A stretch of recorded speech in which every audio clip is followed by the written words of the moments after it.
In the untamed wild, a creature will not strike unless it senses danger or is driven by hunger, acting solely out of the primal instinct to survive. Yet man is a different beast. Man inflicts suffering upon his fellow beings and other creatures, not from necessity, but from an insatiable greed and a thirst for power. The annals of history are drenched in the blood of innocent victims of genocides and mass slaughters, sacrificed at the altar of domination and rapaciousness. This film is a solemn denouncement of the ideologies of aggression, a poignant reflection on the senseless brutality that has scarred humanity. The BBC's reported on camps like these in Western China, where about 1 million Uyghurs and other Muslim minorities have been detained without trial. 1.1 crore Uyghurs reside in Xinjiang, China. Since 2017, the Chinese government has imprisoned over 10 lakh Uyghurs, imposing intense surveillance, religious restrictions, forced labor, and sterilization. Chinese technology giant Huawei has reportedly tested an artificial intelligence software which could identify the faces of Uyghur minorities and send an alert to the Chinese authorities.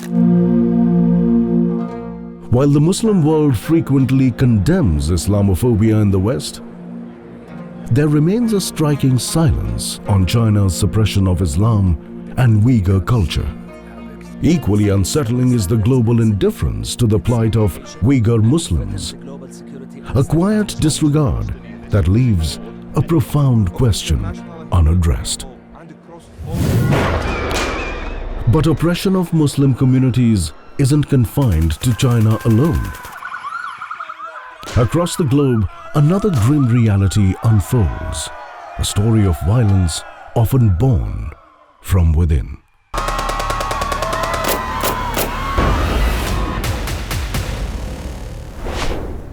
A landmark report by the French think tank Fondapol, supported by the Global Terrorism Database, reveals that between 1979 and 2019, Islamist extremism was responsible for 33,769 terrorist attacks worldwide, claiming over 1,67,000 lives. Alarmingly, 91.2% of the victims were Muslims, highlighting the brutal reality of Islamist violence.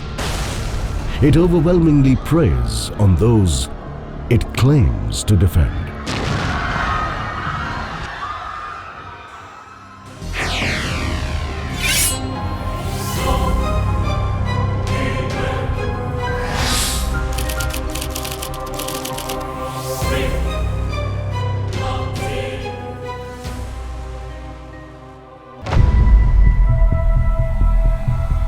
Crores of people in India were killed in the medieval period by Islamic invaders.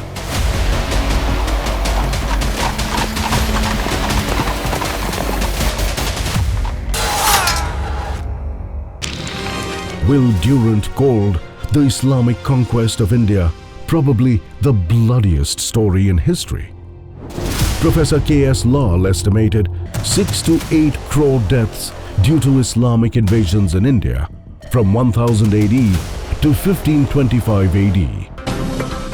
US President Donald Trump has promised to build a Hindu Holocaust memorial in Washington, D.C. while addressing an event on Diwali. I fully endorse the idea of building a Hindu Holocaust memorial in D.C. Modeled on the United States Holocaust Memorial Museum in Washington, D.C., which documents Nazi atrocities against the Jewish community, this proposed memorial recognizes the immense suffering Hindu society endured during centuries of invasion and oppression by Islamic forces. The 20th century witnessed death and slaughter on an unprecedented scale. It was the century of the Holocaust and 2 world wars, of communist, Nazi, fascist and military dictators who between them killed more than 10 crore people.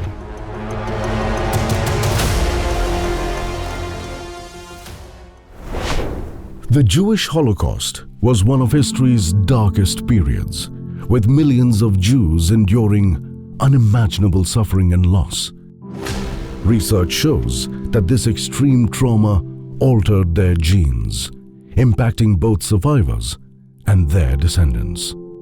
In the first generation, in a Holocaust survivor, it suggests that there has been an adaptation or a response to a horrendous environmental event.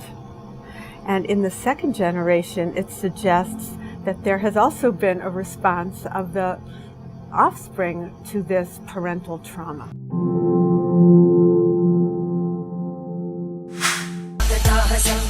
It's crucial to study the Hindu community similarly, as they too faced centuries of persecution and genocide, to understand its lasting effects on their descendants.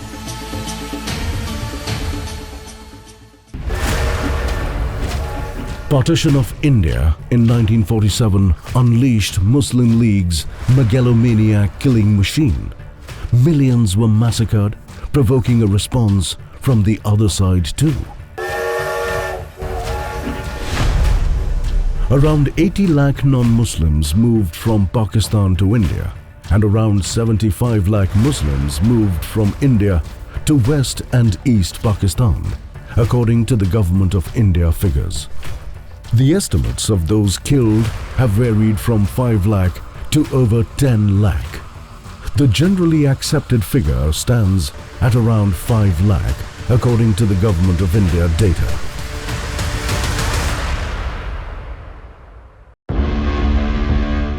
Bureau of Police Research and Development, BPR&D, reveals 43 active terror groups from Pakistan in India.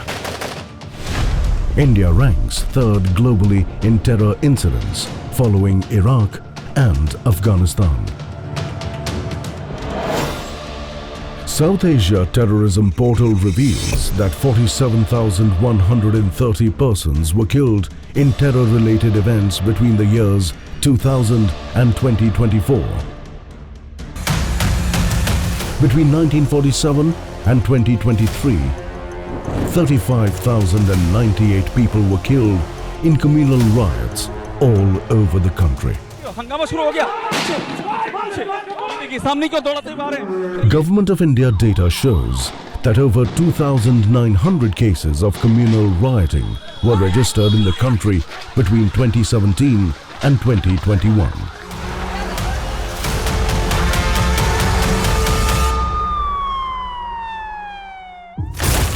The economic repercussions of terrorism and communal violence in India are staggering.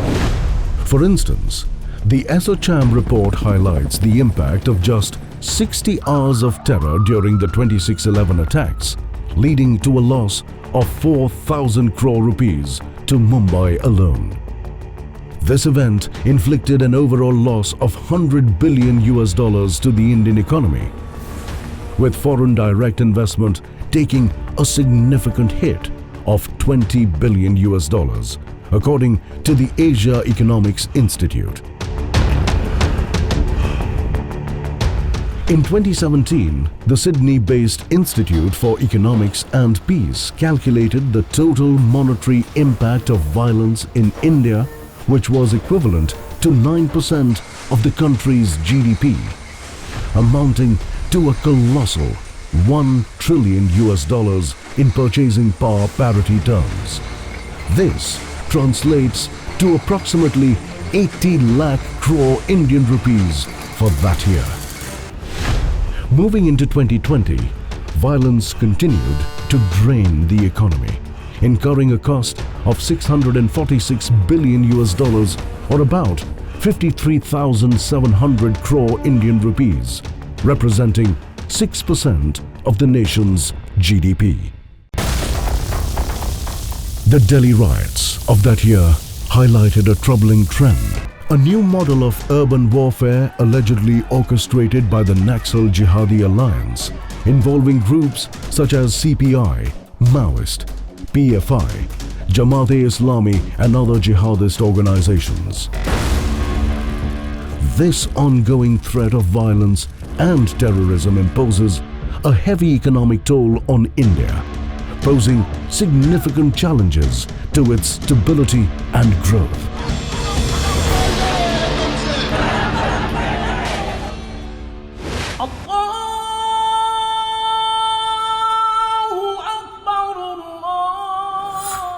In the words of Turkey's President, Recep Tayyip Erdogan, mosques are our barracks, the domes are helmets, the minarets are bayonets, and the Muslim faithful are soldiers. This declaration underscores the significance of mosques in the lives of Muslims, highlighting their role in the pursuit of global Islamic supremacy.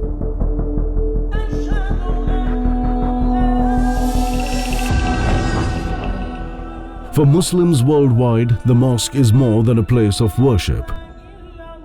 It serves as a central institution where various activities, including religious education and community gatherings, take place. It is important to note that many mosques are affiliated with madrasas, where young students receive religious instruction, including teachings that promote a vision of widespread Islamic significance. Islam has a strong congregational tradition, with a customary ritual that encourages all Muslims to attend Friday prayers in mosques.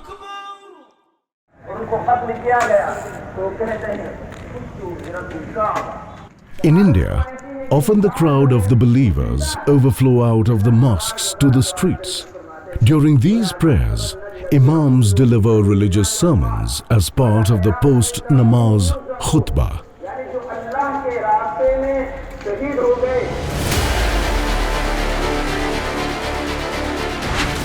We are heading to Sundar Nagari in northeast Delhi, near the Uttar Pradesh border. We have received multiple reports from local residents and TV journalists of rising aggression against the minority Hindu community. Delhi के सुंदर नगरी में एक मनीष नाम के एक लड़के की हत्या के बाद लोगों का गुस्सा काफी ज्यादा दिखाई दे रहा है। फांसी की मांग। आक्रोश rally over Dalits murder in Delhi. That's the breaking news. सुंदर नगरी में कोमल नाम की हिंदू लड़की का इन जिहादियों ने गला दबा करके उसका शव नदी वगैरह गंदे नाले में फेंक दिया। 22 साल की बच्ची, एक दलित हिंदू परिवार की बच्ची थी। Sundar Nagari, predominantly home to Dalits and economically disadvantaged Hindus, is transforming into a no-go zone in the heart of the national capital. मंदिरों की आगे सबकी जो है ना आरतियां बंद करा दी है। एक आध मंदिर है जिसमें आरती होती है। ये तो नई-नई बातें उखड़ के आ रही हैं। Fear and uncertainty have gripped the Dalit community as a result of a growing Hindu exodus from the area. कभी गाली माँ बहन की, कभी कुछ का गाली देते हैं, कभी कुछ करते हैं। तो हम इनको बोलते हैं तो वो उल्टा सीधा हमसे बोलते हैं। अलग अलग गाली, अब किसी को शांत कराओ, फिर वो अपने उनको और बुला के लाते हैं ज़्यादा लड़ाई करने के लिए। सुंदर नगरी में जितना भी हिंदू रह रहा है, अपने सब कुछ खत्म करके व्यक्ति मैं कुछ नहीं हूँ।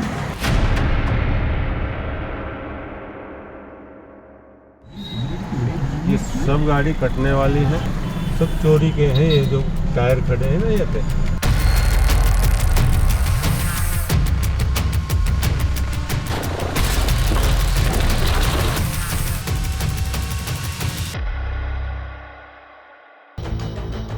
This place has become a hub for profitable illegal enterprises, including stolen car rackets and unauthorized car dismantling workshops.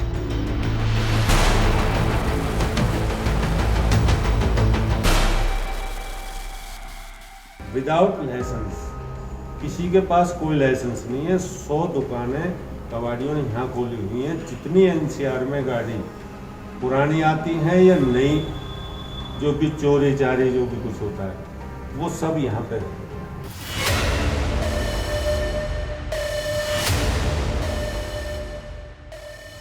Unregulated animal slaughter in residential areas is a long-standing tool used by religious zealots to desecrate Hindu places of worship. जो चीज़ हम नहीं खाते हैं वो भी कहेंगे जी हमसे यही काटेंगे। यहाँ पर एक गौ काटी गई थी। मंदिर में सांप चोला चढ़ाने भी जाओ, बेबी बदबू आती है। मंदिर के अंदर लोग पूजा तक करने के लिए नहीं जाते। नाली के अंदर ही खून बहता है जी, और नाली बड़े नाले में सीवर में जाता है, और सीवर के माध्यम से वही जमुना में जाता है।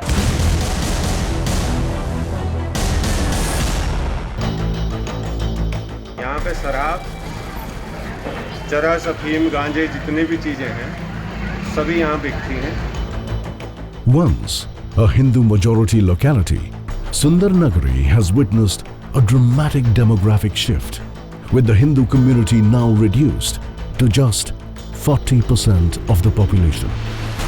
This shift is fueled by a surge in criminality, harassment of Hindu women, bullying and a general breakdown in law and order, prompting many Hindu families to leave.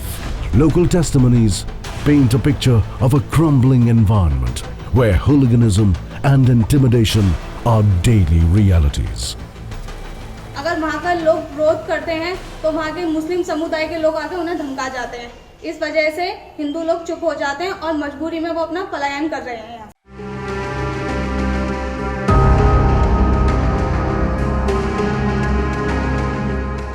तो मैं यहाँ से पलायन कर चुका हूँ।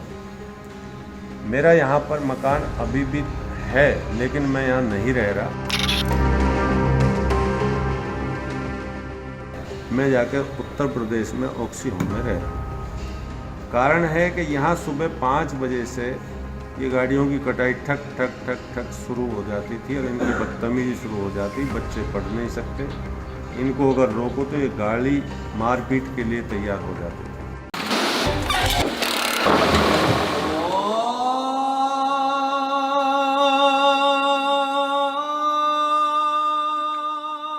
यहाँ पे पार्कों को में मस्जिदें बना रखी हैं, पार्कों में मदरसे बनवा रखे हैं, और उनमें जो है ना गतिविधियाँ ऐसी हैं कि ऐसे ऐसे लोग आते हैं जिनको कभी कोई देखा नहीं है। संदिग्ध व्यक्ति होते हैं वो, ऐसे संदिग्ध व्यक्ति आज भी अभी भी ठहरे हुए हैं यहाँ। ये मदरसा यहाँ पे पार्क बना के मदरसा बना रखा है वहाँ पे, और जो कि जिनकी गतिविधियाँ हमें जो है ना आतंकवादी लगती हैं।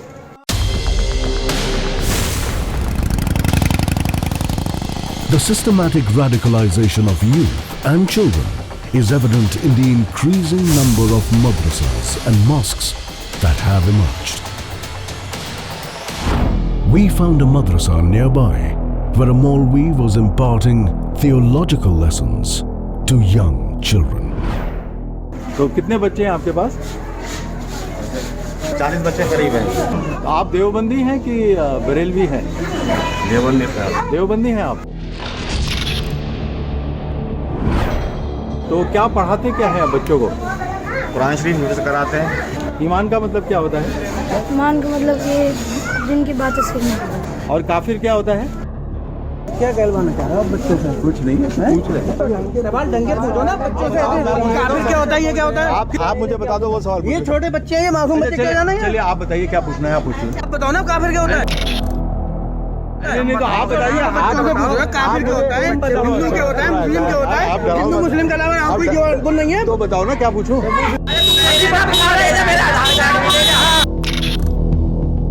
आप सब लोग मिलकर धमका रहे हो मुझे। धमकाने की बात है। ये सवाल क्यों पूछा, वो सवाल क्यों पूछा? हम नहीं मानते काफिर। हमें पता नहीं काफिर क्या होता है, कौन होता है काफिर? बहुत बढ़िया। नहीं होता ना, हमारे देश में नहीं माना जाता काफिर। कुछ होता नहीं काफिर, नहीं होता। हमारे में बहुत बुरा होता काफिर। अरे यार मारिए मत यार। और सब इकट्ठे हो गए, सब घर में रहते हैं दिन के टाइम में घर में। जैसा आपके साथ भी बदतमीजी आज हुई है, ऐसी सबके साथ यहाँ होती है। तुरंत इकट्ठे हो जाते हैं और मारपीट पर गाली गलौज पर उतारू हो जाते हैं।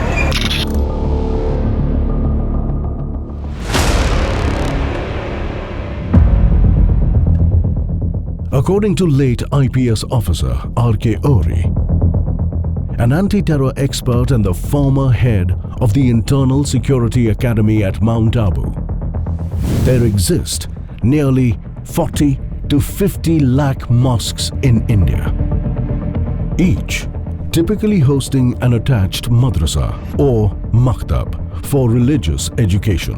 The annual cost of maintaining these institutions is a staggering 1,400 crore rupees. According to Professor Mushirul Haq, from a mere 88 madrasas in 1947, the number skyrocketed to approximately 5 lakh by 2006.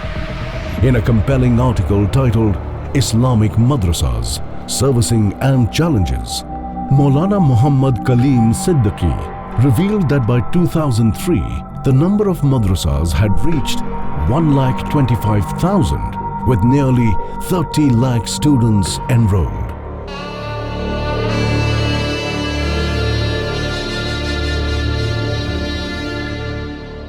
A madrasa is an exclusivist theological Islamic seminary where the curriculum, known as Daras-e-Nizami, is deeply rooted in Islamic theology and history.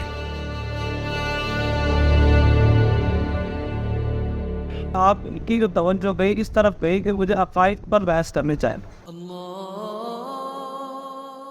In Islam, Aqaid refers to the 6 fundamental principles of faith, starting with Tawheed, the one Allah, affirming Him as the sole creator and sustainer.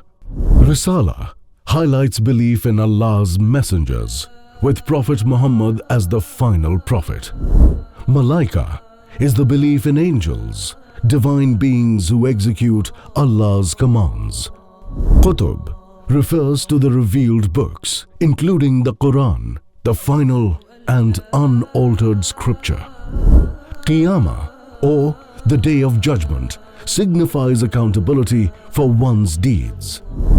Lastly, Qadr, or predestination, teaches that all events occur within Allah's divine knowledge and plan.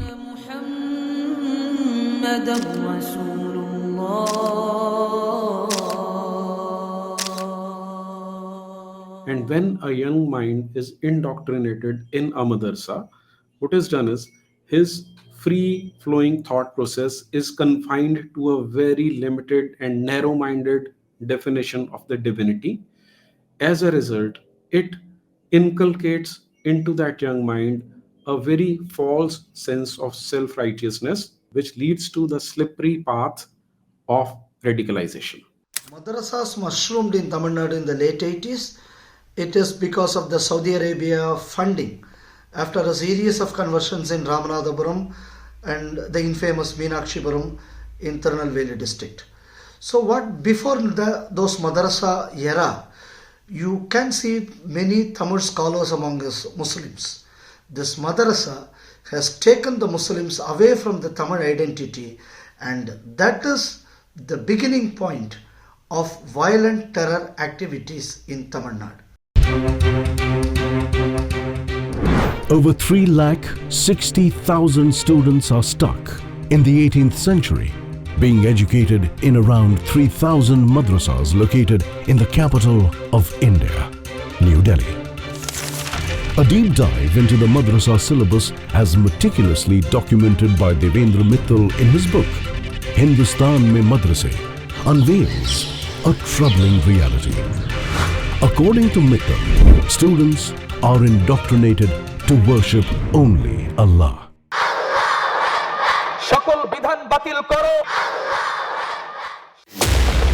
Often taught in Arabic, Urdu or Persian, emphasis is placed on the Quran, Sharia, Hadith and the historical conquests of Islamic warriors.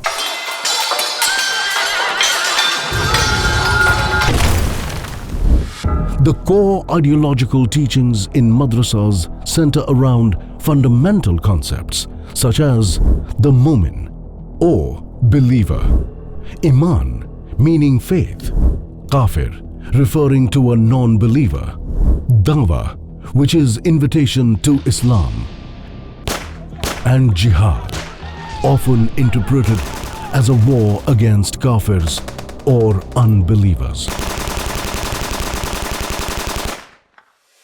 I've seen hearts being carved out of bodies. I have seen duct tape being placed on men's eyes, and then they stand them on the mass graves and shoot them, and they don't die, and then they beat them after they have shot them. The dehumanization that is happening on the ground. They make them bark like dogs. They make them walk on legs and their hands, on their knees and hands. It is absolutely an atrocity.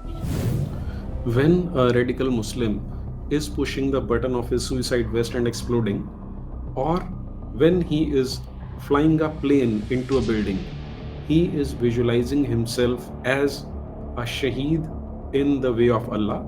The technical term is qital fi sabilillah, and he is visualizing that this God called Allah on the day of judgment is going to award him a door to Jannat because of his act against the non-Muslims. January 10, 2018. An India Today investigation reveals that several madrasas in Kerala teach Wahhabism, an extremist ideology linked to ISIS, which is supported by Hawala funding from Gulf countries. Whether this is where ISIS ideology is being taught. What we found will shock you.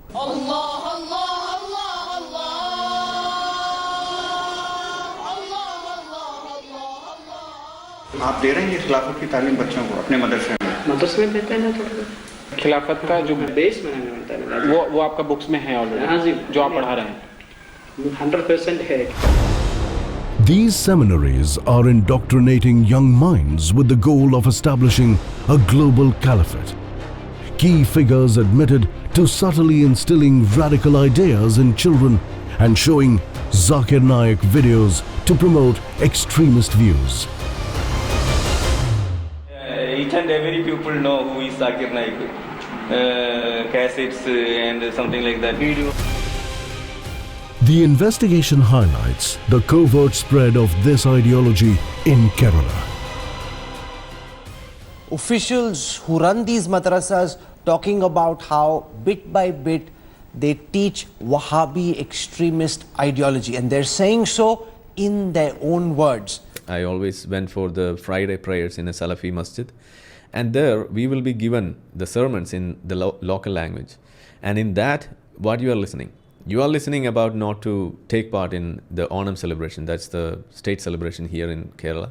You are not supposed to take part in Onam.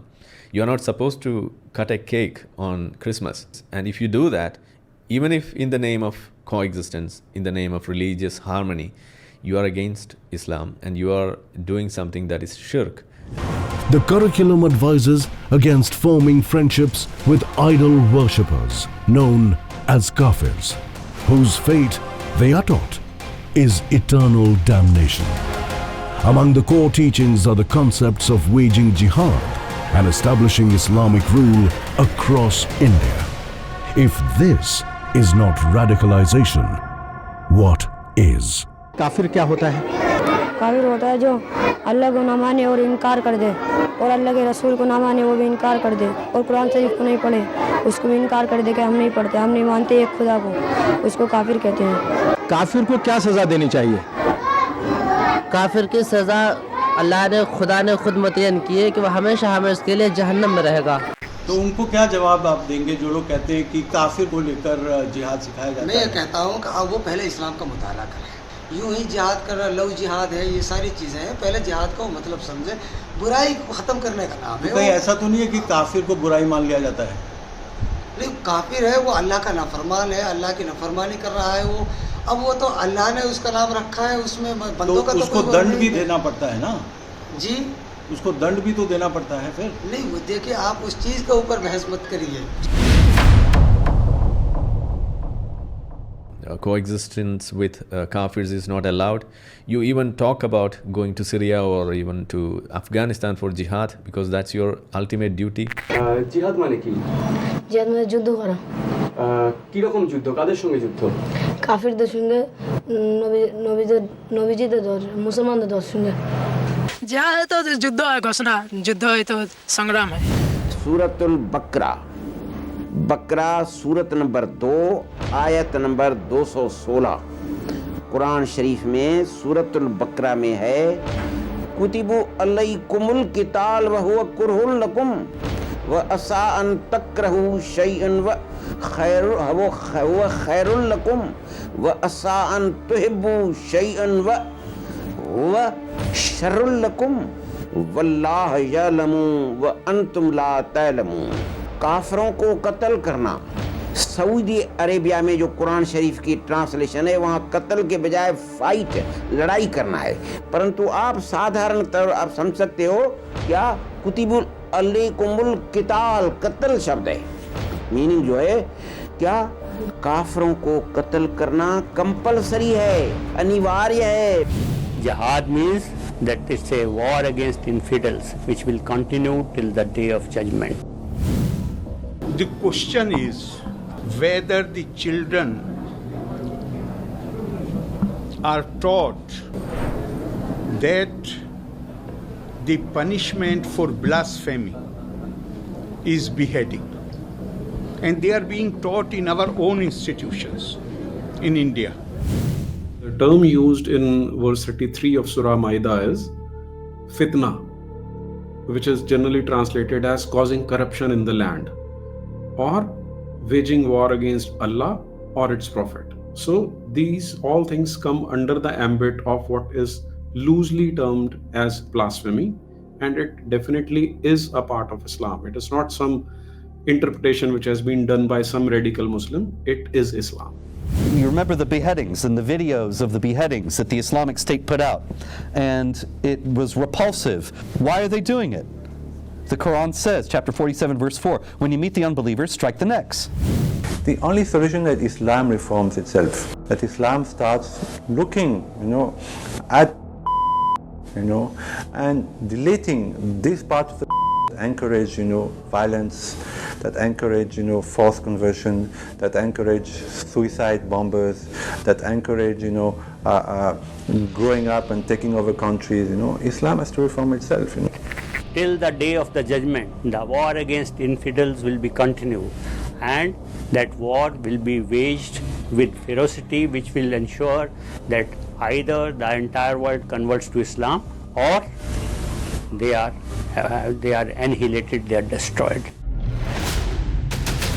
In these madrasas, students are being instructed by Maulanas on the concept of dawah, an invitation for non-believers to embrace Islam as the sole truth.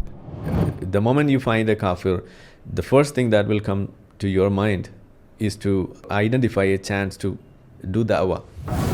गैर मुस्लिमों से किया जाता है जिहाद, उसे दीन की दावत दी जाती है, अल्लाह के रसूल सल्लल्लाहु अलैहि वसल्लम मोहम्मद सल्लल्लाहु अलैहि वसल्लम के दीन के बात, यानी अल्लाह पर, एक खुदा पर ईमान लाने की बात कही जाती है कि एक खुदा पर ईमान लाए। जब वो नहीं लाते हैं ईमान, तो फिर उस वक्त जिहाद का हुक्म होता है। They are also warned that refusal to accept this call could lead to the declaration of jihad against them.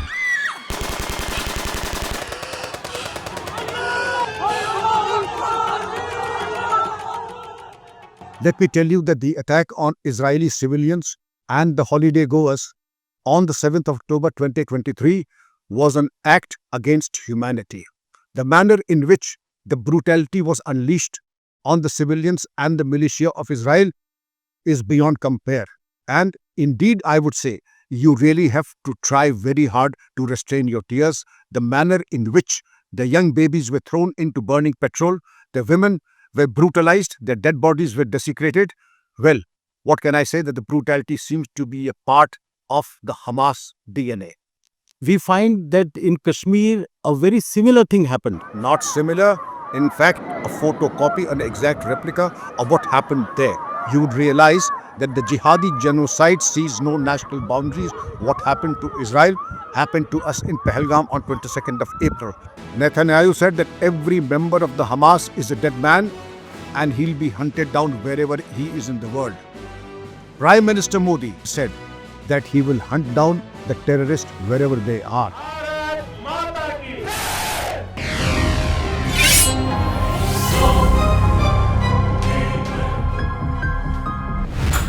Dawah, the Islamic practice of inviting non-Muslims to convert, was weaponized in a terror plot exposed by the National Investigation Agency (NIA) on June 2, 2023.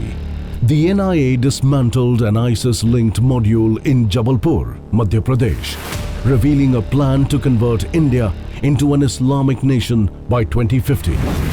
At the core was the Dawah to Hindus document, a 20-chapter manifesto filled with venomous lies and distortions, slandering Hindu gods like Lord Ram and Lord Shiv, and perverting scriptures to push an extremist agenda.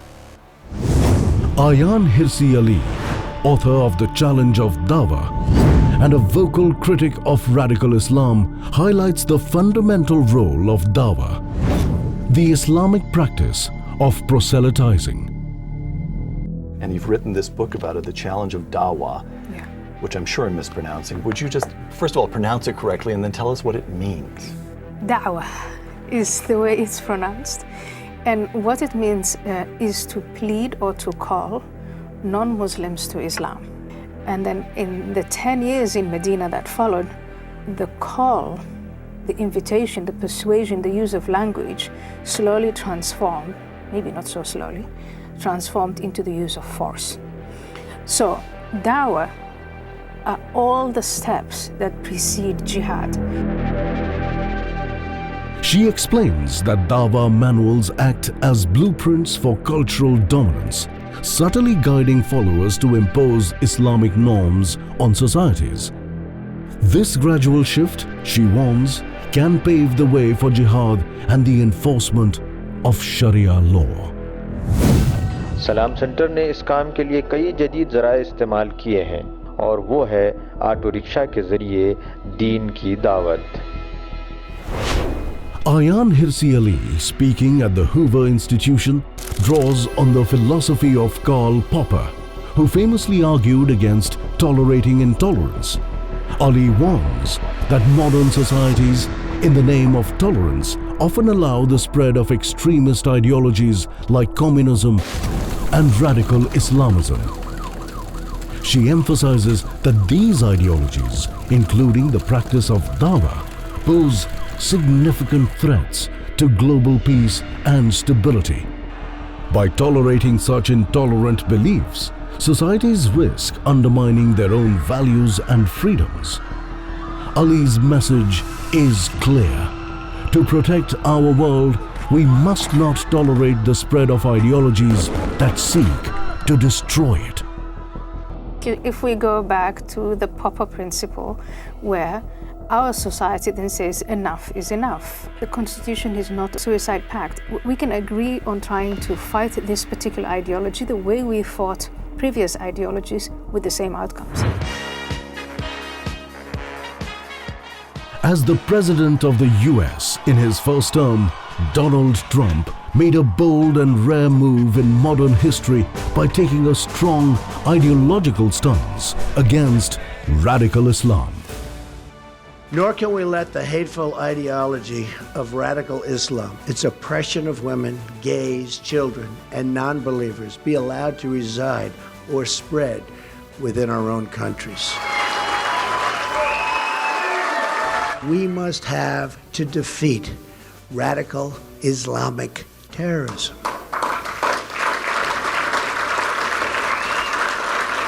But just like we couldn't defeat communism without acknowledging that communism exists or explaining its horrible evils, we can't defeat radical Islamic terrorism unless we do the exact same thing. We have to explain that it exists. That is why one of my first acts as president will be to establish a commission on radical Islam.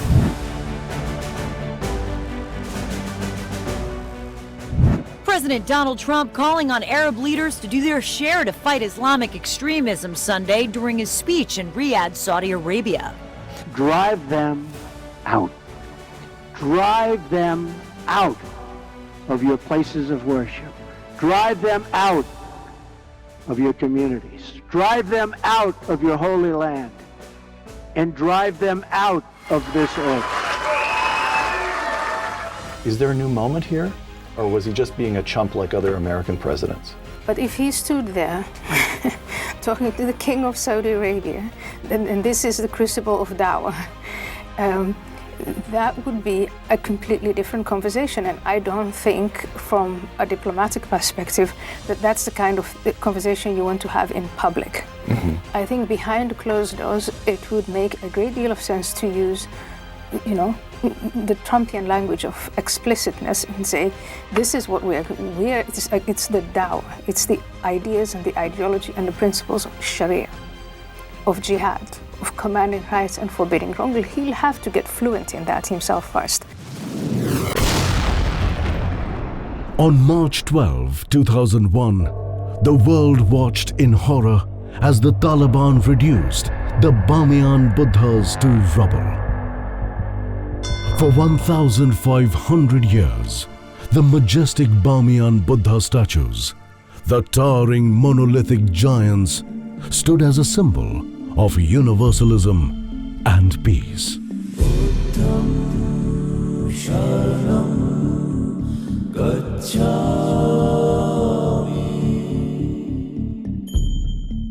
Dr. B.R. Ambedkar reveals a significant fact.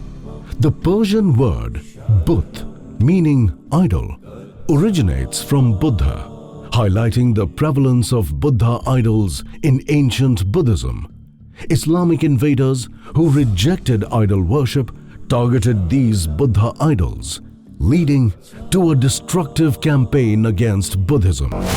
Ancient universities like Nalanda were sacked and monasteries razed.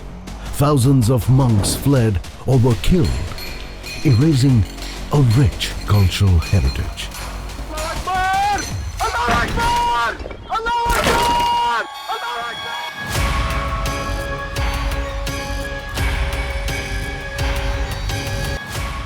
ISIS, driven by a radical ideology, has waged a devastating campaign against Christianity in Iraq, Syria, and beyond.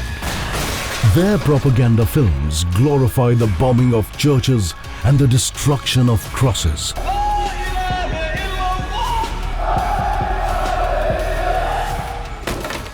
This violent iconoclasm underscores their mission to erase religious diversity and impose their extremist vision, causing widespread devastation to Christian heritage and communities across the region.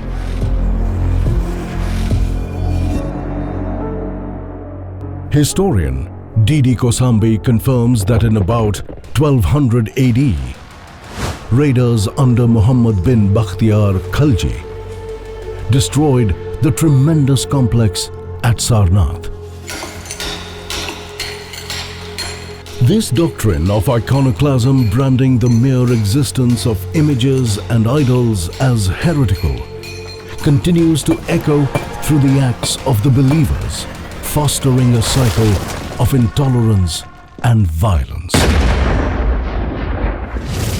During Ganesh Chaturthi in September 1983, Hyderabad witnessed one of its worst communal riots, leaving 43 people dead. Knife-wielding gangs roamed the streets, escalating violence that was fueled by deep-seated religious and political tensions. Central doctrine of Islam, as any Muslim will tell you, is Tawheed, which means to declare as one, to make into one, that is to say monotheism, to say that God is one.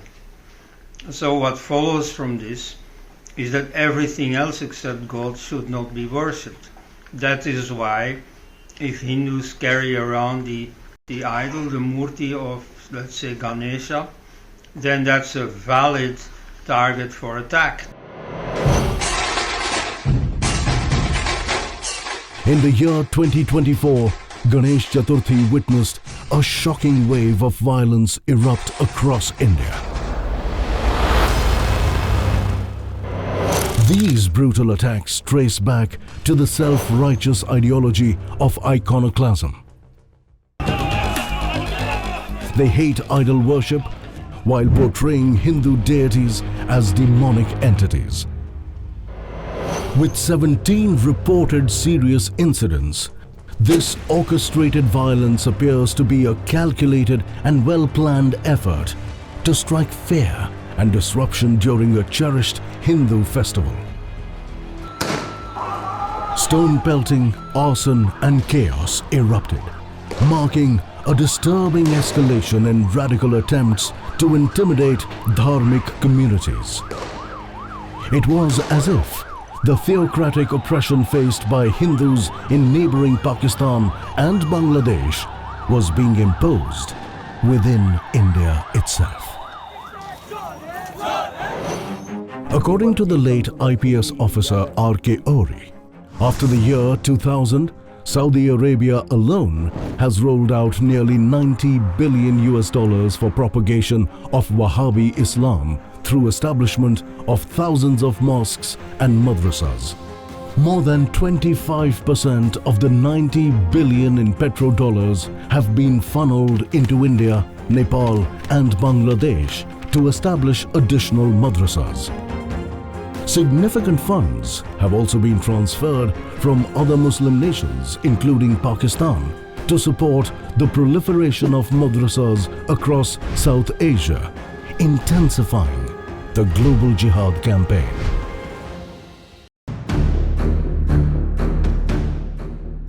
According to security experts, the increasing number of madrasas globally has significantly contributed to the rise of terrorism over the past several decades.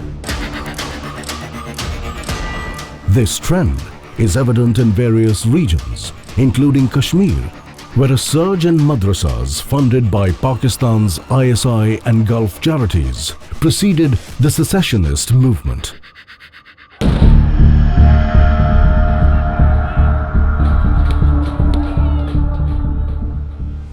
An Intelligence Bureau report stated that between 2011 and 2013, 25,000 Wahhabi preachers visited India, holding seminars across several states.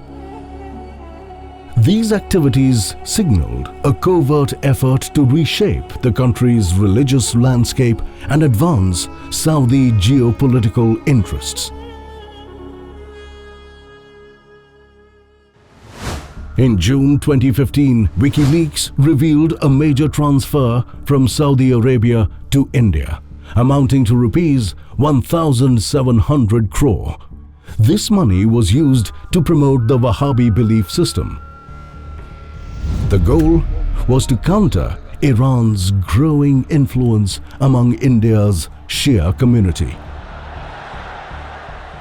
It was part of a broader strategy to limit Iran's impact in the region.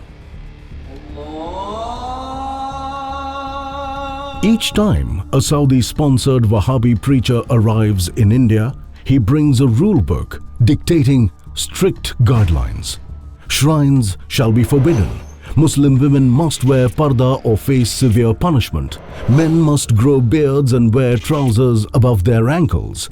Women should not work unless absolutely necessary. Public mingling of men and women is prohibited. Loud weeping at funerals, listening to music, dancing, and watching television are banned. Several prestigious academic studies highlight the alarming connection between madrasas and terrorism. The RAND Corporation and a World Bank study emphasize how madrasas in South Asia can foster militancy. The International Crisis Group, ICG, found that Pakistani madrasas affiliated with Deobandi and Ahle Hadith sects were more likely to be involved in militant activities. These religious schools, which provide free education and lodging, have received external funding, especially from Gulf countries.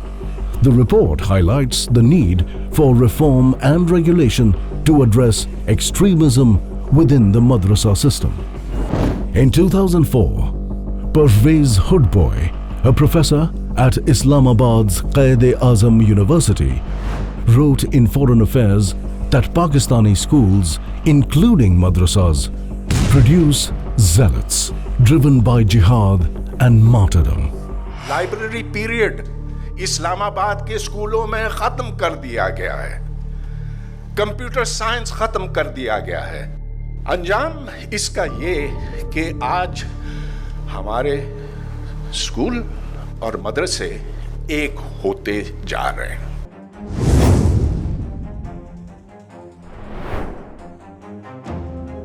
According to the New York-based Combating Terrorism Center, West Point,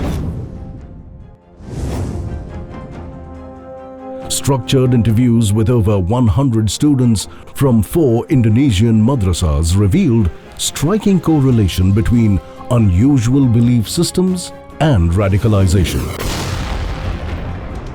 While schools like Darussalam and Al-Husseini promote a more moderate form of Islam, others, such as Al-Islam Madrasa, Tenggulun, East Java stand out for their extreme teachings. At Al-Islam Madrasa, 91% of students believe that it is their duty to fight and kill non-Muslims, a stark contrast to the 35% at other institutions. Additionally, students who think people are inherently evil are 11 times more likely to support violence against non-Muslims. These findings underscore the dangerous influence of radical madrasas in shaping extreme ideologies and actions.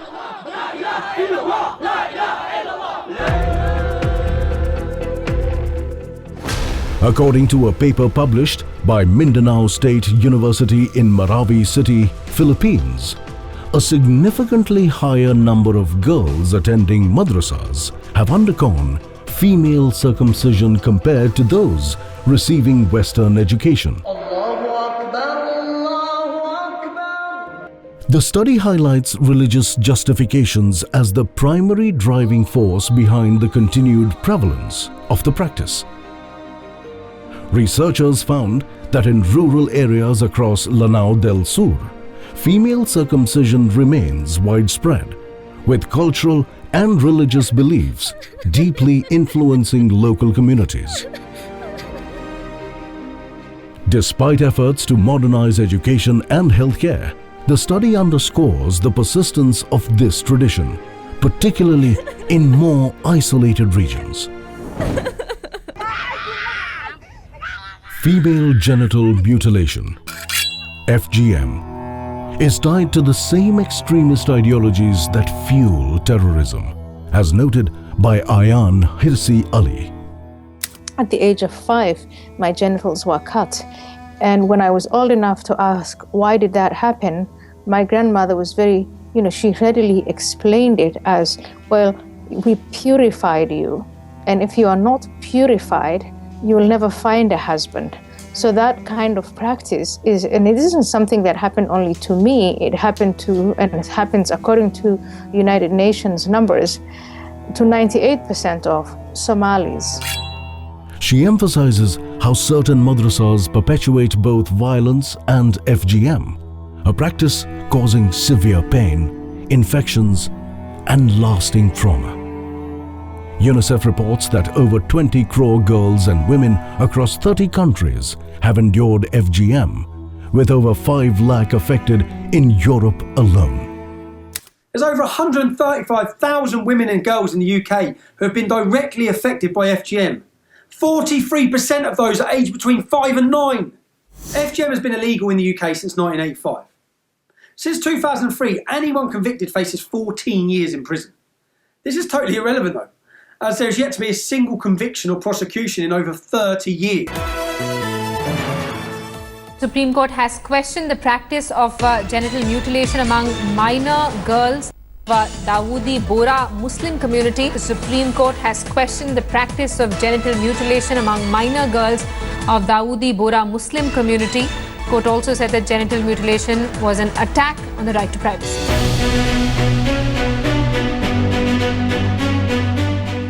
In the year 2002 in India, former West Bengal Chief Minister Buddhadev Bhattacharya of the Communist Party of India, Marxist, took a decisive stance against the unchecked proliferation of madrasas, advocating a shift towards modern secular education. The problem is that some madrasas, they are not joining the mainstream, they are not getting affiliated to madrasa board, and they are teaching only Arabic language and theology. I feel that Muslim community should understand this problem and they should change this policy and they should come to the mainstream. Allahu Akbar! Allahu Akbar! His bold move sparked fierce backlash from both the so-called secular and Islamist establishments.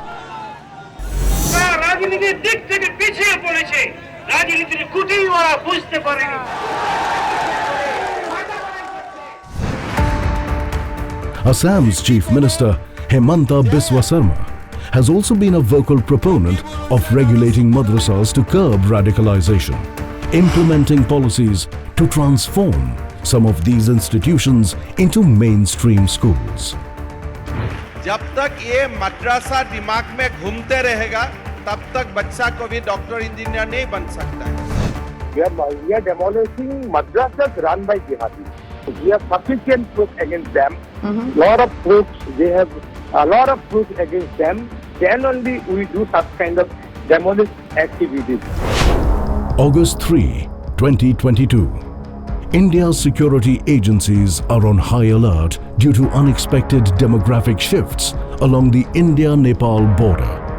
In Uttar Pradesh, 116 border villages have become Muslim majority, with the Muslim population increasing by 32% since 2011.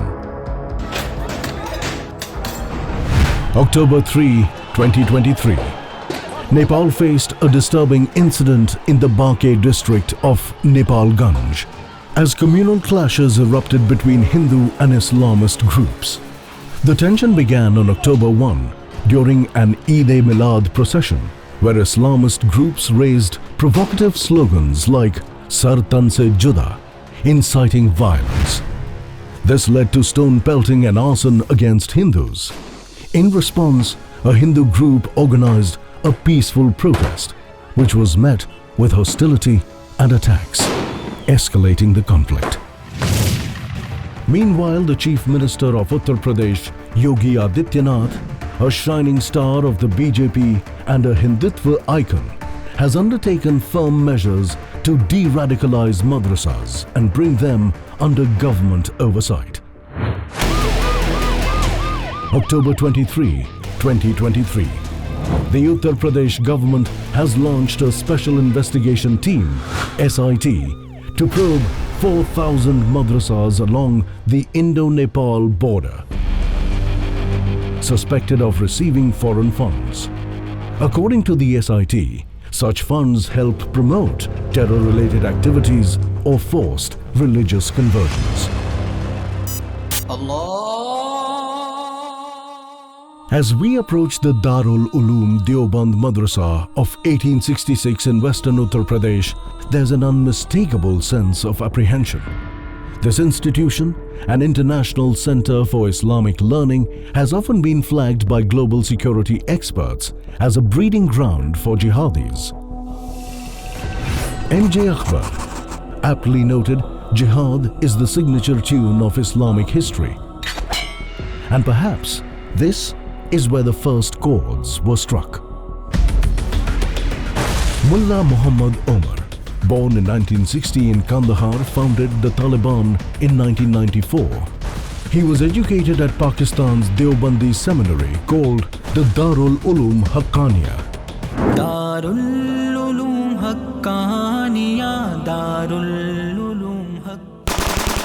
His rise and the Taliban's eventual stranglehold over Afghanistan was deeply rooted in the Deobandi teachings he absorbed. The ideological ties between the Taliban and Pakistan's madrasas are undeniable. B. Raman, former head of counter-terrorism at India's Research and Analysis Wing, exposed the direct connections between Pakistan's Deobandi seminaries and jihadi networks. He warned that these institutions, rather than being passive religious schools, serve as militant factories. Pakistan is not just negligent, it is complicit. Raman emphasized that Pakistan's intelligence agencies see these militants as strategic assets in their geopolitical games, particularly in India and Afghanistan. The Haqqani network, responsible for countless atrocities in Afghanistan, draws its roots from these very seminaries. The same goes for Jaish-e-Mohammed, which is behind major terror strikes in India. The 2014 Peshawar school massacre by the TTP highlighted the group's deep roots in the Deobandi movement. The Deobandi school of thought is known for its strict and puritanical beliefs. They have been fostering intolerance towards Shias and others labeled as kafirs or infidels. This ideology is mainly propagated through the Tablighi Jamaat missionary group. This process has tragically contributed to the targeting and radicalization of young people.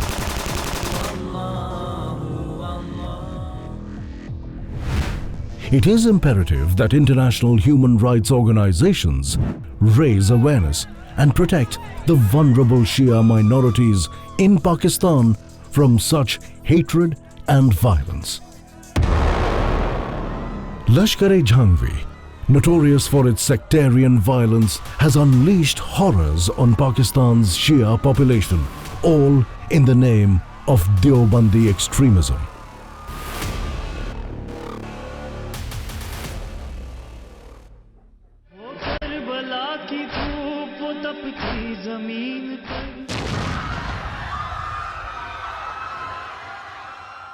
The Rawalpindi Ashura massacre of 2012 and the Quetta bombings of 2013 are grim reminders of Pakistan's deep-seated sectarian violence against the Shia community.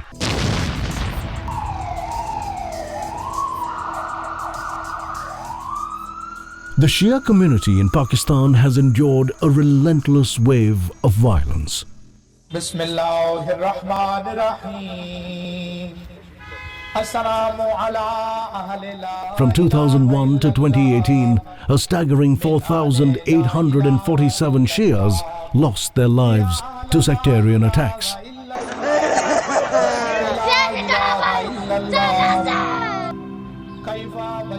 The terror escalated between 2012 and 2015, with over 1,900 Shias killed in bombings and targeted gun attacks.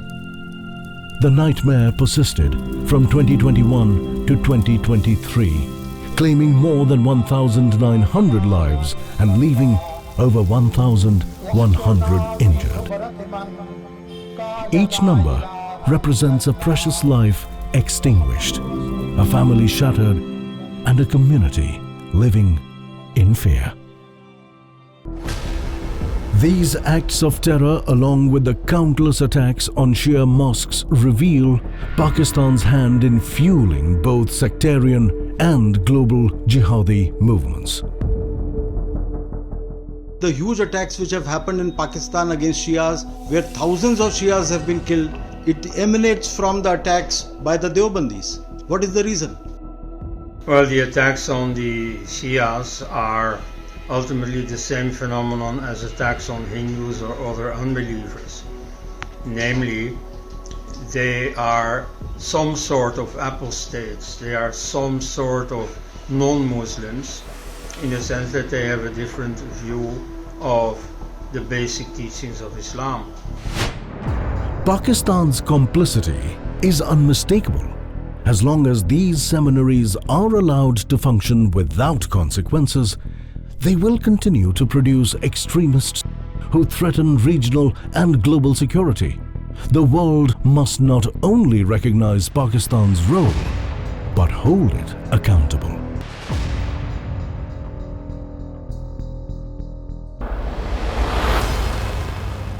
January 5, 2022.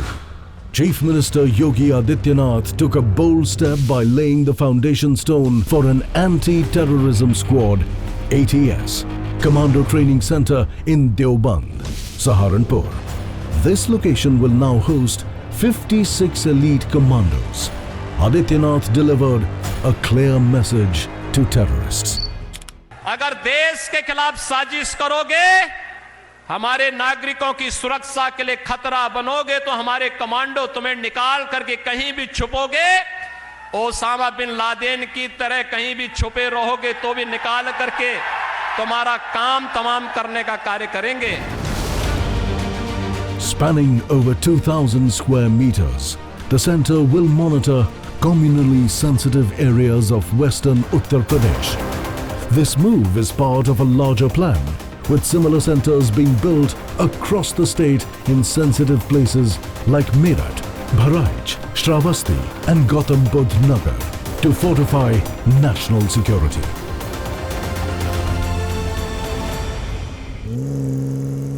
February 22, 2024. It was reported by the press and various TV channels all over the world a query was put before the Darul Uloom Deoband. Does the Hadith mention the invasion of India known as the Ghazwa-e-Hind, which will take place in the subcontinent? And whoever will be martyred in it would be proclaimed as a great martyr, and the one who will be Ghazi will go to heaven. Jannat, please reply. The prestigious seat of Islam, the Darul Uloom Deoband Madrasa, replied in affirmative. It was shocking indeed that the Deoband Madrasa itself welcomed an attack on India called Ghazwa-e-Hind. The madrasa claims that those who died during the invasion of India will be called great martyrs and will go to heaven. अगर राष्ट्रद्रोह की गतिविधियां बच्चों को सिखाने के लिए किया जा रहा है, तो राष्ट्रद्रोह की धाराओं के तहत दारुल उलूम देवबंद पर FIR दर्ज की है. Jinnah's demand for a corridor linking West and East Pakistan was driven by his ambition to unify Muslim-majority regions, a vision that aligns with the Deoband fatwa for Ghazwa-e-Hind, the conquest of India. As documented in VP Menon's The Transfer of Power, Jinnah's proposal raised suspicions, with Congress leaders strongly opposing it. Although the Viceroy's intervention halted the plan, its echoes have persisted. Rahmat Ali, who coined the name Pakistan in his 1933 pamphlet Now or Never, laid the ideological foundation with a map advocating for an expansive Muslim state, which shaped Jinnah's corridor vision. Decades later, in 2003, physicist Dr. J.K. Bajaj identified a demographic corridor forming between Pakistan and Bangladesh, eerily resembling Jinnah's original plan. This was later corroborated by the ISI-backed Mughalistan Research Institute's map, emphasizing the ongoing demographic and strategic aggression. The alignment of Jinnah's corridor with Ghazwa-e-Hind reflects a deeper, long-term plan for geopolitical dominance in the region. As far as I can see, there is a global design to create a South Asian caliphate.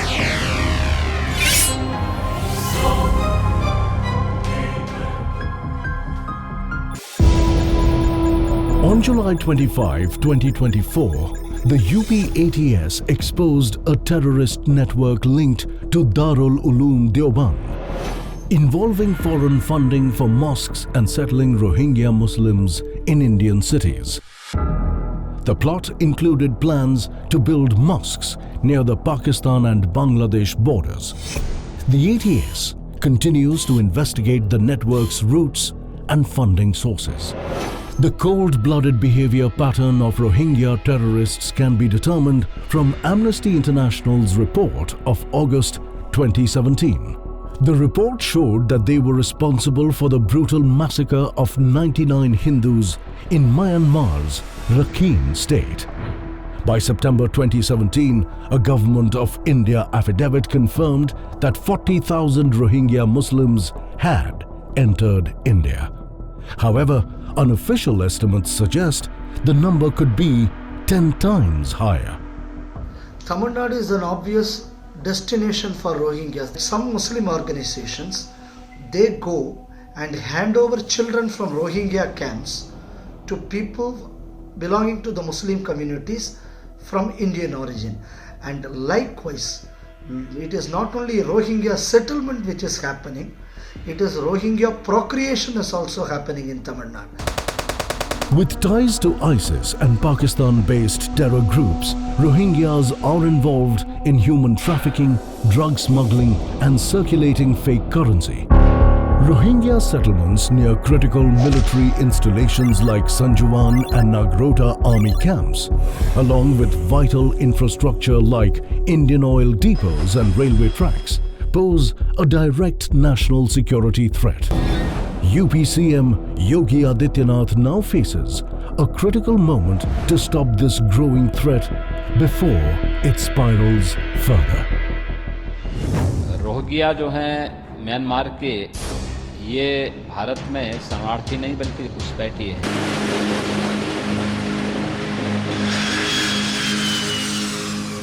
According to PEW research, the Muslim population in Europe has experienced significant growth. In 1990, Europe was home to around 2.96 crore Muslims. By 2010, that number increased to 4.41 crore, and projections now suggest that it will surpass 5.80 crore by 2030. Currently, Muslims make up about 6% of Europe's total population, up from 4.1% in 1990. By 2030, they're expected to account for roughly 8%. This growth is particularly evident in countries like France, Germany, and the UK, driven by migration and higher birth rates. Author Ed Hussein's Among the Mosques reveals how changing demographics are driving segregation and fear in parts of the UK. In Blackburn, where nearly 30% of the population is Muslim, white residents report no-go areas. Like Valley Range, where one father says his 12-year-old son was attacked 5 times just for being white. We're seeing an organised minority who've produced almost kind of 42,000 terror suspects which are under MI5's watch. That's serious. And if Muslims and more mosques emerge without that cancer uprooted, then what we're looking at is something much more serious. Hussein observes that in towns like Bradford and Dewsbury, with Muslim populations exceeding 25%, communities are physically in Britain but mentally living elsewhere, with Taliban-like restrictions on women and children. I'm Raheem Kassam, editor-in-chief. Raheem Kassam, author of No-Go Zones, similarly warns that unchecked migration and parallel communities are fracturing social cohesion in cities like Birmingham and Luton. These findings suggest a growing divide tied directly to demographic shifts, raising urgent questions about integration and national unity. And this channel was roundly attacked for asserting that there were parts of Paris where non-Muslims couldn't go, a no-go zone. And the left in the US said that's outrageous, it's bigoted even to suggest something like that. You just wrote a book on it. I traveled across Europe and even to places in the United States where I see Sharia law emanating, where I see dominant Muslim populations dictating what can and does happen in their neighborhoods. I've seen areas in which terrorists find enclaves and find shelter. I found places that actually young white girls just can't go, otherwise they're harassed and set upon. Elon Musk's tweet on grooming gangs exposed a harrowing truth: the systematic sexual exploitation of children in the UK, predominantly by men of Pakistani origin. There were migrant rape gangs in England that were gangs that would run around and prey on young girls, gang rape them. And some people found that objectionable, which obviously it should be objectionable. And they were upset about that. And so they complained about it online and were sent to prison. Musk criticized politicians for staying silent, accusing them of complicity in failing to protect victims out of fear of being labeled racist. This silence has allowed decades of abuse to go unchecked.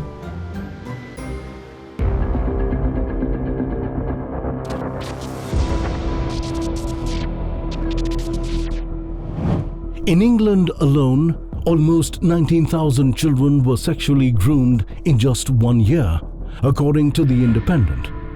Home Secretary Sajid Javid ordered an investigation into why members of sexual grooming gangs were disproportionately from a Pakistani background. 20% of the Muslim men in Telford were involved in prostituting and raping children. 5 women are dead, including children, in that town. This is just one small town called Telford with 3,500 Muslims in it. In India, child grooming, also known as love jihad, is a growing concern, with reports of online and offline exploitation on the rise. Child grooming is a sinister process where adults build trust with children online or in person to manipulate and exploit them for sexual purposes.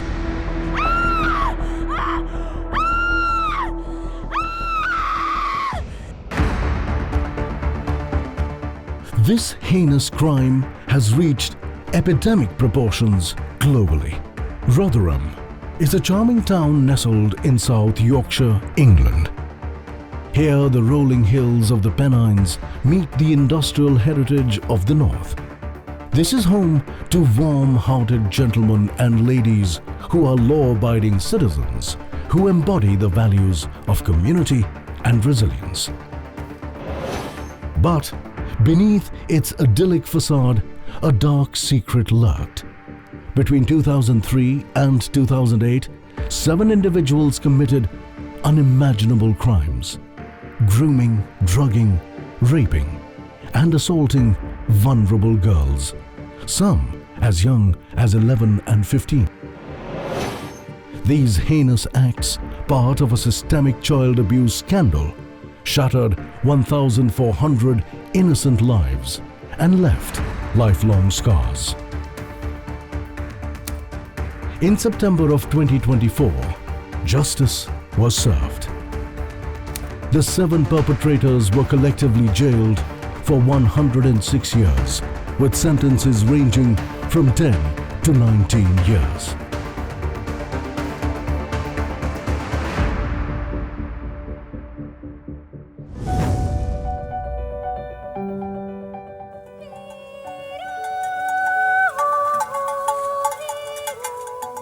Sweden, a nation renowned for its kindness, leads the world in compassion. From protecting animals to embracing vegetarianism and veganism, its society is built on care and inclusivity. In 2015, Sweden extended this compassion to over 163,000 Muslim refugees, offering them sanctuary during Europe's largest migration wave. With a population of just 1 crore, Sweden welcomed more migrants per capita than any other European country, driven by a desire to provide safety to those fleeing war and hardship. But this generosity faced a bitter betrayal.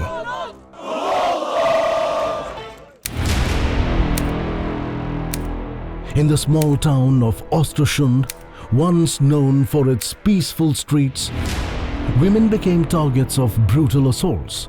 Police, for the first time, warned women not to walk alone at night after multiple attacks by foreign men. The violence shocked the nation known for its commitment to gender equality. The sexual violence is increasing because of the number of immigrant men from Muslim-majority countries who are responsible for most of these, not all of them, but for most of these. The heartbreak continued in Malmö, where a group of Arab migrants filmed themselves pushing a Ukrainian refugee into a freezing river, laughing as he struggled to survive. In 2020, Sweden implemented stringent measures to curb foreign influence on religious schools amid rising concerns over extremism in immigrant communities. The government tightened regulations ensuring schools adhered to secular and democratic values. Teachers now face an unimaginable struggle in Muslim migrant no-go zones like Järva, Stockholm.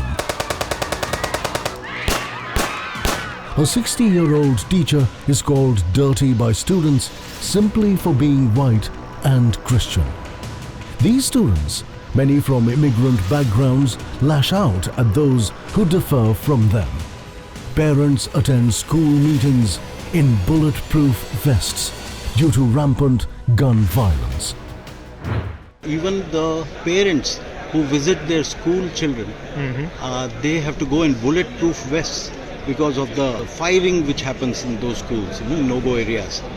They wanted to make native Swedes the minority and bring in everyone.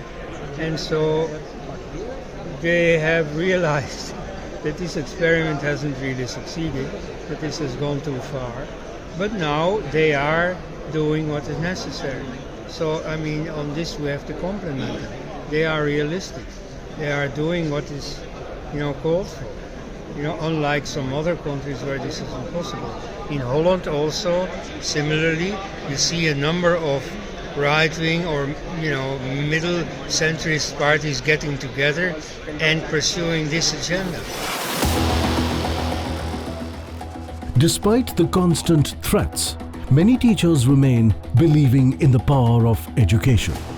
The Swedish government, desperate to keep educators in these dangerous zones, offers bonus pay. But is money enough? Will we allow those who dedicate their lives to educating our children to be terrorized?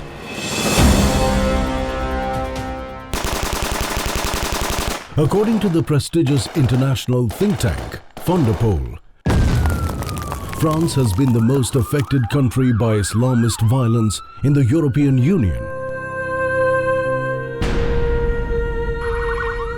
with 85 terror attacks leading to 334 deaths between 1979 and 2024.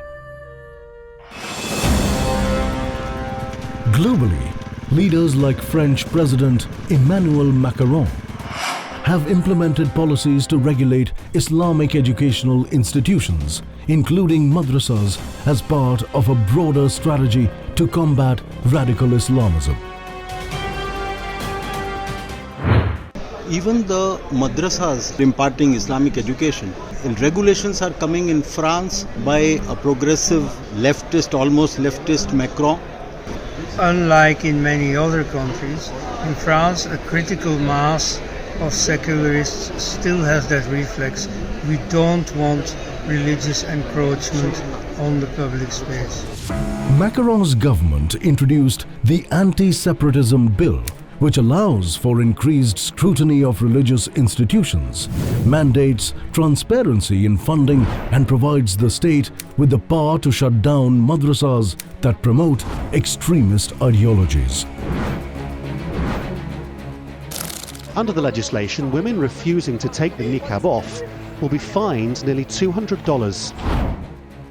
Additionally, the law emphasizes the need for a secular curriculum and requires children to attend public schools to prevent radicalization from an early age. These actions reflect a growing recognition worldwide of the need to balance religious education with national security and social cohesion. What would you say about the anti-Islamic or the right-wing movement which is gaining ground in many countries of Europe? As Keir Starmer dared to put it, it's a right-wing conspiracy and so on. Not at all. This is very mainstream. This is just back to normal. In June 2023, France witnessed widespread riots following the police shooting of 17-year-old Nahel Marzouk, igniting chaos led by Algerian immigrants and their supporters. Public buildings, cars and shops were torched, and the Jewish community faced targeted anti-Semitic attacks.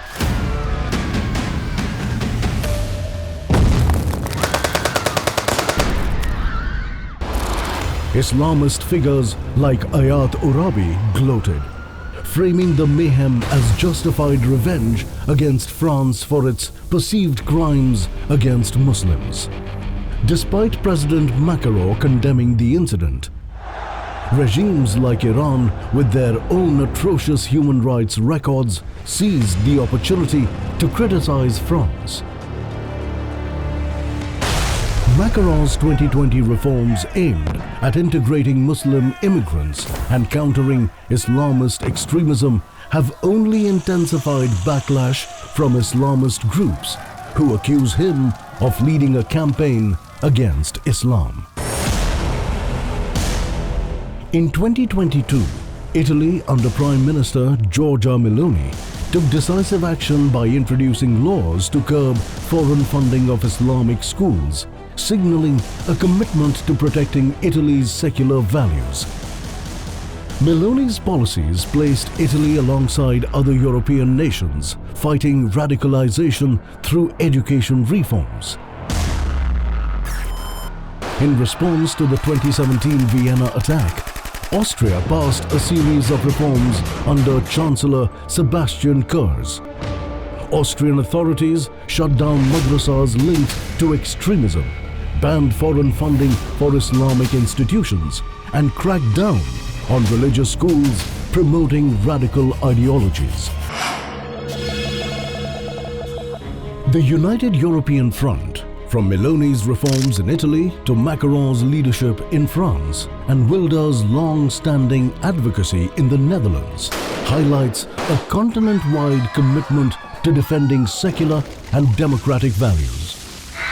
Europe's fight to curb extremism in religious education continues to play a critical role in securing the future of the continent against radical Islamic ideologies.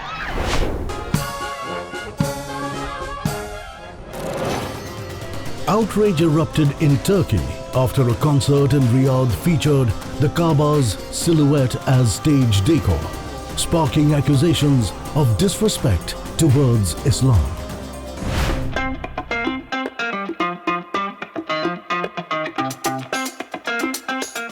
On November 14, 2024, Riyadh hosted the once unthinkable, a glittering celebration for Elie Saab's 45th anniversary. Featuring stars like Jennifer Lopez, Celine Dion and Camila Cabello. Over 1,000 guests grooved on music, costumes and glamour. A stark break from Saudi Arabia's illiberal past. It was a cultural shock, a display of Western opulence and bold self-expression. While not true female empowerment, it marked a radical shift under Mohammed bin Salman, a nation boldly departing from its frosty, medieval, closed and conservative past to embrace a new era of openness.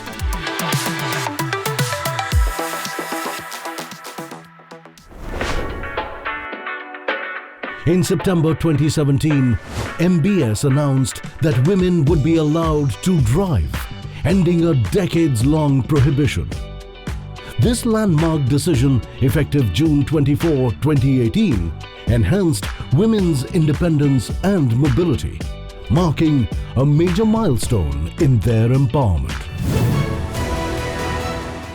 By June 2018, women were allowed to attend sports events in stadiums for the first time. This move signaled the beginning of greater inclusion in public entertainment and sports sectors, breaking long-standing social barriers. In the vast expanse of the Arabian desert, a revolution is quietly taking shape. Crown Prince Mohammed bin Salman, MBS, is orchestrating a remarkable transformation of Saudi Arabia. This is not merely an economic overhaul, it's a profound shift in ideology, lifestyle, and global influence. For decades, Saudi Arabia's oil wealth has been the lifeblood of its economy and a major source of its influence. This wealth funded the spread of Wahhabism, a strict interpretation of Islam. With every rise in oil prices, the kingdom's ability to promote this ideology grew.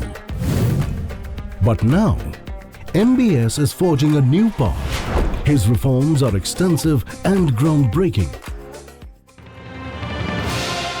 According to reports, Saudi Arabia's transformation includes a selective interpretation of Hadith by setting aside those texts that have justified extreme practices.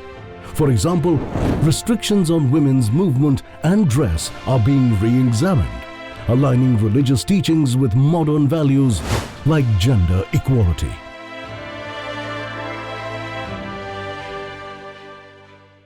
You know what the scholars are saying? If you go up and see what all the scholars are saying, they're saying this would relegate only 10% of the hadith, therefore, are authoritative. 10%. If you look at it in a historical context of what societies had to go through to neuter their conservative right-wing religious class, that usually only happened with civil wars. This has all happened without a single cleric being, killed or no violence on the streets. And I think that is virtually miraculous. We are developing the first phase of our cognitive city, the Line, the reimagined industrial city. At the heart of Saudi Arabia's Vision 2030 lies the NEOM project. A groundbreaking development with an estimated cost now exceeding $1.5 trillion, as reported by the Wall Street Journal. More than just a city, NEOM is envisioned as a transformative hub for innovation, sustainability, and cutting-edge technologies like AI, renewable energy, and smart infrastructure. It represents a pivotal step in reducing the kingdom's dependence on oil revenues and reshaping its global image.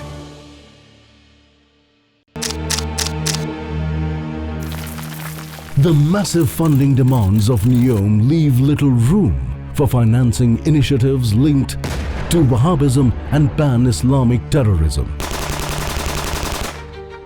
Instead, NEOM prioritizes global competitiveness, transparency, and a vision of progress, inclusivity, and modern living. 70% of the Saudi people are less than 30 years old. And quite frankly, we will not waste 30 years of our lives in dealing with extremist ideas. We will destroy them today. If Mohammed bin Salman succeeds, his legacy could mirror Gorbachev's glasnost and perestroika, driving a much-needed renaissance in the Islamic world. Islam is reforming itself from within, like it has in Saudi Arabia, like it has in Abu Dhabi and in the Emirates. And I was surprised and delighted to see a lovely Akshardham temple which has come up on the soil of Abu Dhabi with the permission and encouragement of the Sheikhs of Abu Dhabi. This is CBN Newswatch. Iranians are growing tired of the Ayatollahs and a nation led by the empty promises of their Islamic theocracy. An anonymous internal poll found that 80% now prefer a democratic government, and many are leaving Islam. Iran too faces its own silent revolution. Over 50,000 mosques have reportedly closed, signaling a profound societal shift.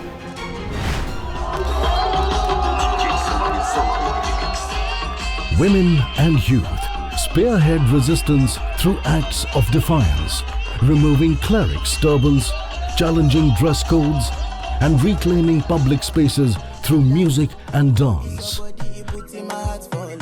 These actions reflect a growing demand for freedom and modernization, paralleling Saudi Arabia's reforms but arising from grassroots resistance rather than top-down initiatives. Mariam Namazi, she's an Iranian ex-Muslim. She lives in UK. She had already told internet is doing to Islam what the printing press did to Christianity. In 2022, a young woman by the name of Mahsa Amini was detained by Iran's so-called morality police in Tehran. Amini was pulled into a police van. She died in the hospital 3 days later. In Iran, disillusioned citizens are turning to Christianity, while ancient faiths like Zoroastrianism and Yazdanism are witnessing a resurgence. This movement reflects a yearning to reconnect with pre-Islamic heritage, sparking a cultural renaissance despite government resistance. Saudi Arabia's $100 billion investment in promoting Wahhabism has fueled radical ideologies, destabilizing nations such as Pakistan, Bangladesh, and India, and spreading extremism across Southeast Asia and Africa. While Crown Prince Mohammed bin Salman's Vision 2030 signifies a pivot towards modernization, the issue of reparations for past damages remains unresolved. Addressing this is crucial for genuine reconciliation. Though Saudi Arabia's transformation brings benefits, it does not heal deeper historical wounds. Centuries of Mughal and Turkic rule inflicted lasting psychological scars on Hindus through genocides and cultural erasure, fracturing a once thriving civilization. The instances of iconoclasm all over the country can be documented and have been documented by scholars like Sitaram Goel. These historical wounds resonate in present-day challenges like land jihad, no-go zones, and communal unrest, fueled by demographic aggression, terror links, and foreign-backed ideological warfare. A chilling manifestation is unmitigated love jihad. Hindu के नाम डाल करके इससे बात कर रहा था, मुसलमान का इससे बात नहीं कर रहा. Muslim men are accused of luring non-Muslim women into Islam through deception, coercion, and violence. Reports trace this phenomenon to petrodollar-sponsored Wahhabism, radicalizing groups like the Popular Front of India, and enabling lavish lifestyles that lure victims into ideological traps. बात मेरठ की, जहां मां और बेटे की हत्या करने वाले शमशाद किस तरह का हैवान था, इसकी नई तस्वीर सामने आई है। शमशाद यहीं पर महिला और उस बेटी के साथ रहता था और यहीं पर महिला और बेटी का कत्ल किया। इसी कमरे के अंदर उनको दफन किया, गड्ढा खोदा गया, नमक डाला गया।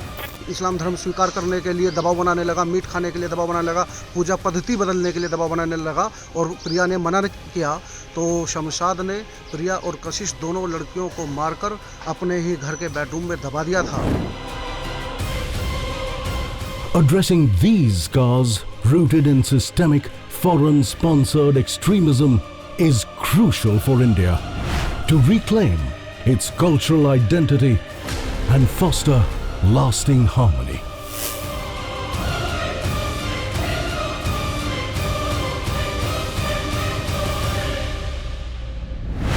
There's global condemnation for the targeting of Hindus and other minorities in Bangladesh.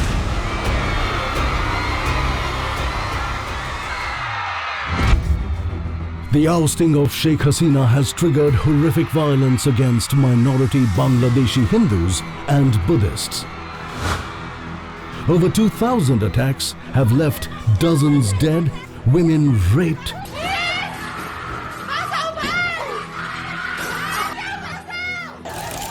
and hundreds of temples destroyed, including fatal attacks on ISKCON devotees. Fueled by madrasa radicalization, often funded under Saudi Wahhabism, this extremism continues to spread hatred and instability. Meanwhile, Pakistan's belligerence in Kashmir and the western border, with ISI tentacles spread across the country, continues to destabilize the region. उन्होंने गोली लगने के बावजूद अपना हथियार उठाया और आतंकियों की तरफ लगातार गोलीबारी शुरू कर दी। India, facing these dual threats from Pakistan and Bangladesh, may be compelled to act decisively if provocations persist.